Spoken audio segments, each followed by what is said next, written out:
Hi, friends. I want to read to you one of my favorite books ever. It's called Room on the Broom.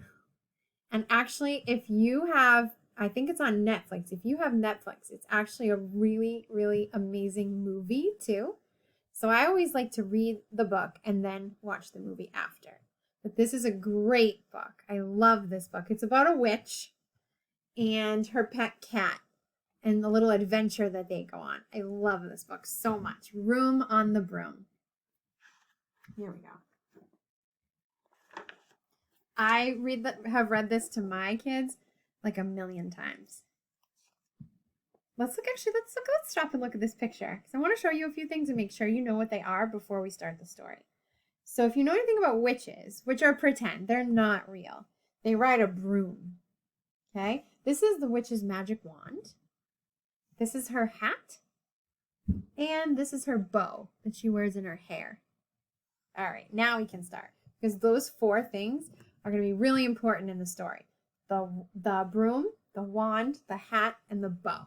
Remember those. Room on the Broom. Here we go. Let's make sure you can really see. I love these pictures. There we go. The witch had a cat and a hat that was black and long ginger hair in a braid down her back. Ginger means red, so her hair was kind of reddish. So she has her hair in a braid, see? How the cat purred and how the witch grinned as they sat on their broomstick and blew through the wind. But how the witch wailed and how the cat spat when the wind blew so wildly, it blew off her hat. Down, cried the witch, and they flew to the ground. They searched for the hat, but no hat could be found. Then out of the bushes, on thundering paws, there bounded a dog with the hat in his jaws. His jaws means his mouth. There he is. He dropped it politely, then eagerly said, as the witch pulled the hat firmly down on her head, I am a dog, as keen as can be. Is there room on the broom for a dog like me? Yes, cried the witch, and the dog clambered on. The witch tapped her broomstick, and whoosh, they were gone. They flew right back up to the sky. Over the fields and the forest they flew. The dog wagged his tail, and the stormy wind blew. The witch laughed out loud and held on to her hat, but away blew the bow from her braid. Just like that. Oh no, now she's lost her bow. Here it goes. It's floating down to the ground. Someone sees it though. Look closely. Someone sees the bow. Down, cried the witch, and they flew to the ground. They searched for the bow, but no bow could be found. Then out from a tree, with an ear-splitting shriek, there flapped a green bird with the bow in her beak. She dropped it politely and bent her head low, then said as the witch tied her braid in the bow, I am a bird as green as can be. Is there room on the broom for a bird like me? Yes, cried the witch. So the bird fluttered on. There comes the bird, joining them all in the broomstick, see? The witch tapped her broomstick, and whoosh, they were gone. Over the reeds and the rivers they flew. The bird shrieked with glee. Shrieked means he kind of went like, Rah! And the stormy wind blew. They shot through the sky to the back of beyond. The witch clutched her bow, but let go of her wand. Oh, look, there it goes, see? There it is. Oh, somebody sees it, though. Somebody sees that wand. Down, cried the witch, and they flew to the ground. They searched for the wand, but no wand could be found. Then all of a sudden, from out of the pond, leaped a dripping wet frog with a dripping wet wand. He dropped it politely, then said with a croak, as the witch dried the wand on the fold of her cloak, I am a frog, as clean as can be. Is there room on the broom for a frog like me?"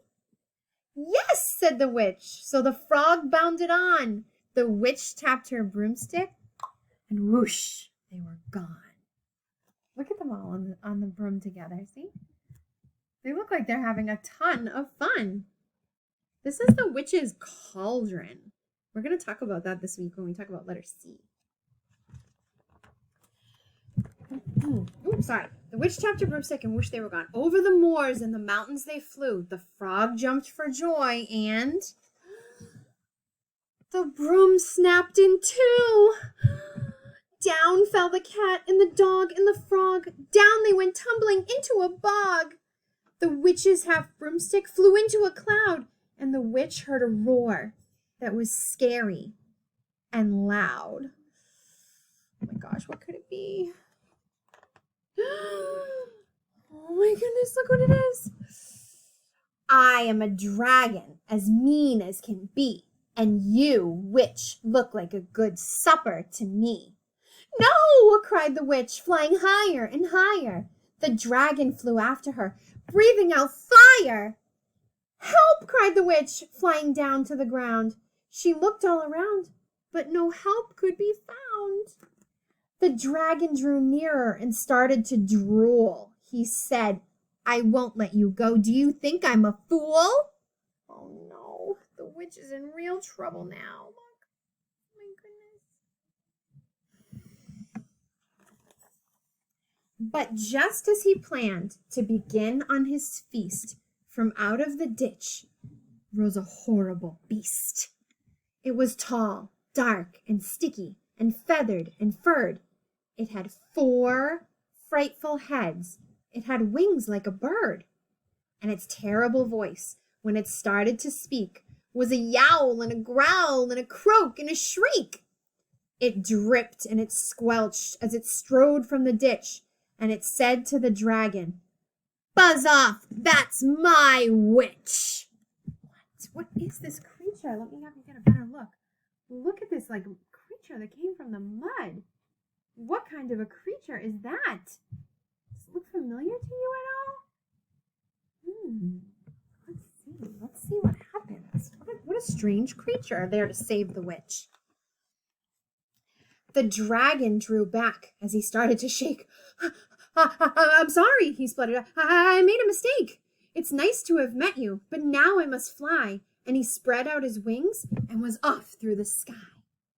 Then down flew the bird, and down jumped the frog, down climbed the cat, and phew, said the dog. Look closely. Who was that strange creature? It was all of her friends. They were pretending to be a big and scary monster to scare off the dragon, but it was really just them, covered in mud, working together to save the witch. "And thank you, oh thank you," the grateful witch cried. "Without you, I'd be in that dragon's inside." She's saying, if you didn't save me, that dragon would have eaten me.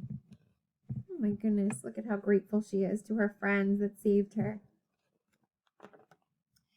Then she filled up her cauldron. That's her big witch's pot right there. A little bit of a shadow. And said with a grin, "Find something, everyone. Throw something in." So the frog found a lily, the cat found a cone, the bird found a twig, and the dog found a bone. They threw them all in, and the witch stirred them well. And while she was stirring, she muttered a spell. Iggity, ziggity, zaggity, zoom. Then out rose.